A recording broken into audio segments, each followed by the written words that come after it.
आपल्याला पुन्हा एक प्रश्न आकलनावर आधारित बघायचा आहे। आता स्कॉलरशिप मध्ये बुद्धिमत्तेच्या या भागामध्ये तुम्हाला प्रश्न विचारला जातो। कशा प्रकारचा प्रश्न असतो तो बघा, लक्ष द्या।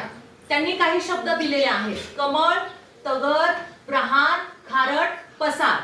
या 5 शब्दांमध्ये या प्रत्येक शब्दातील मध्यभागी येणारे अक्षर घेऊन त्यापासून अर्थपूर्ण शब्द तयार करा व त्या अर्थपूर्ण शब्दातील मध्यभागी येणारे अक्षर कोणते, अर्थपूर्ण शब्द आणि मध्यभागी येणारे अक्षर कोणते।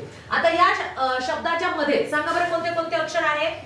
म, ग, हा, र, सा। ओके, हा। आता मग याच्यापासून अर्थपूर्ण शब्द कोणता तयार होतो बरं? हा, सागर। सागर एक तयार झालेला आहे। हा, आता इथे आपण आणखीन दुसरे बघा बरं। मग हे सागर, मग हे नाही रे, पूर्ण शब्द तयार करायचा आहे बाळा आपल्याला।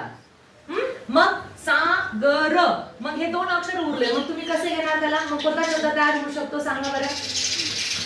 हा, बरोबर सांगा, महासागर। अगदी बरोबर। कोणता? महासागर। हा अर्थपूर्ण शब्द या उलट्या पुलट्या अक्षरापासून तयार झालेला आहे। आणि त्यांनी काय सांगितलेलं आहे? मध्यभागी येणारं अक्षर सांगा बरं। मध्यभागी कोणतं अक्षर येतं? हा, कोणतं अक्षर येतं? सा। आणि किती नंबरचा पर्याय आहे याच्यामध्ये? सा 2 नंबरचा पर्याय आहे। मग किती नंबरला तुम्हाला गोल करावं लागणार आहे? 2 नंबरला। समजलं?